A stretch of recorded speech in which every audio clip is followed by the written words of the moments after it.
ഇന്നത്തെ ദിവസം രാവിലെ തന്നെ എൻ്റെ റൂം വൃത്തിയാക്കാൻ വേണ്ടി കയറിയിരിക്കുകയാണ് കേട്ടോ. നല്ല രീതിയിൽ പൊടിയുണ്ട്. ഏറ്റവും കൂടുതൽ ഡ്രസ്സുകൾ ഇതൊക്കെ തൊടുമ്പോഴത്തിനും താഴെ കിടക്കും. ആ ഒരു അവസ്ഥയാണ്. ഫുൾ കെയർലെസ് ആയിരുന്നു കേട്ടോ.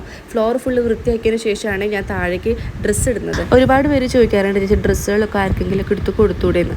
ഓരോ മാസവും ഞാൻ ഈ അഫിലിയേറ്റ് ചെയ്യുന്ന ഓരോ ഡ്രസ്സുകളും 3-4 കവറാക്കിയിട്ട് എല്ലാവർക്കും കൊടുക്കും. എൻ്റെ ചേച്ചിമാർക്കും റിലേറ്റീവ്സിനും അയൽവക്കത്തുള്ളവർക്കൊക്കെ ഇട്ട് ഞാൻ കൊടുക്കും. എല്ലാ ഷെൽഫും വൃത്തിയുടെ ആയാലും എൻ്റെ ഹൃദയം പോലെ ഞാൻ കൊണ്ടുനടക്കുന്ന ഒരു ഷെൽഫാണ് സാരി ഷെൽഫ്. അത് ഭയങ്കര നീറ്റ് ആൻഡ് ക്ലീൻ ആയിരിക്കും കേട്ടോ. ഓരോന്നും ഓരോ ഭാഗത്തായിട്ട് അടക്കി വെച്ചിരിക്കുകയാണ് ഞാൻ. നമ്മുടെ എൻഗേജ്മെൻറ്റിൻ്റെ ഫോട്ടോ ആണത്. ഈ കല്യാണത്തിന് അത് കാറിൻ്റെ പിന്നിലൊക്കെ ഒട്ടിക്കുന്നത് ഈ ഫോട്ടോ ആയിരുന്നു കേട്ടോ. ഈ വള സ്റ്റാൻഡൊക്കെ ഉണ്ടല്ലോ നിറച്ച് പൊടിയായിരുന്നേ. അതിൽ നിന്ന് വീണ്ടും വളമൊക്കെ അറേഞ്ച് ചെയ്തിട്ടുണ്ടെന്ന് ഞാൻ മാത്രമേ ഉള്ളൂ, അല്ലെങ്കിൽ ഏട്ടൻ ഉണ്ടാവണതാണ് കേട്ടോ. പിന്നെ എന്താണ് നമ്മുടെ അടക്കി പറക്കുന്നതിൻ്റെ കാരണം എന്ന് വെച്ചാൽ 41 ദിവസത്തെ വ്രതം സ്റ്റാർട്ട് ചെയ്യാണ്. പാറുമോള് മലയ്ക്ക് പോകുന്നുണ്ട്. അപ്പോൾ നല്ല നീറ്റ് ആൻഡ് ക്ലിയർ ആയിരിക്കണ്ടേ. ഏറ്റവും ലാസ്റ്റ് നമ്മുടെ റൂമിലാണ് നിന്നത്. ഇത് കാറ് കഴുകുന്ന സാധനമാണ്. പക്ഷേ ഇതുകൊണ്ട് നമുക്ക് കമ്പിയും റൂമൊക്കെ വൃത്തിയാക്കാൻ സൂപ്പറാണ് കേട്ടോ. നന്നായിട്ട് പറ്റും.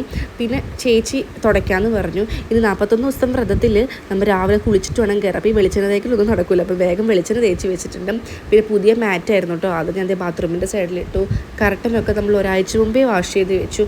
അതും സെറ്റാക്കി വെച്ചിട്ടുണ്ട്. ഇനി ബെഡ്ഷീറ്റ് വിരിക്കുക കേട്ടോ. ഇത് നമ്മൾ പാറുക്കൂട്ടനായാലും കാശിക്കൂട്ടനായാലും ഇടയ്ക്ക് ഷൂഷ് ഉള്ളാറുണ്ട്. അതിന് വേണ്ടിയിട്ട് നമ്മളവിടെ മാറ്റ് വിരിച്ചിട്ടുണ്ട്. പിന്നെ ഈ ഒരു ബെഡ്ഷീറ്റ് ഇലാസ്റ്റിക് ബെഡ്ഷീറ്റാണ് കേട്ടോ.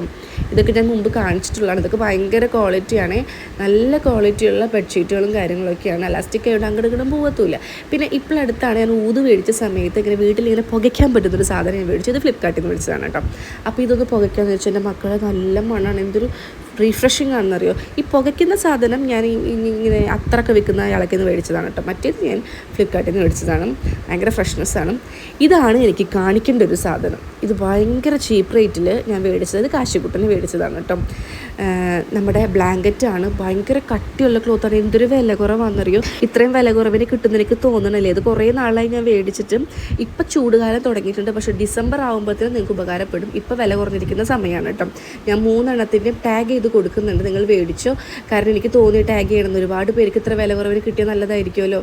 എല്ലാവർക്കും അഫോർഡബിൾ ആവണം എന്നില്ല ഇതുപോലത്തത് മേടിക്കാനായിട്ട്. അപ്പോൾ അഫോർഡബിൾ റേറ്റിൽ കണ്ടപ്പോൾ നിങ്ങൾക്ക് ടാഗ് ചെയ്ത് കൊടുക്കാമെന്ന് വിചാരിച്ചു. ചൂടുകാലായാലും പുതച്ചെടുക്കുന്ന ആൾക്കാരുടെയും കമൻറ്റ് ചെയ്യണം. അപ്പോൾ നാളെ തൊട്ടതേ കുളിച്ച് നമ്മുടെ പാറുമോക്ക് നല്ല കഠിനമായ വ്രതം സ്റ്റാർട്ട് ചെയ്യാണ്.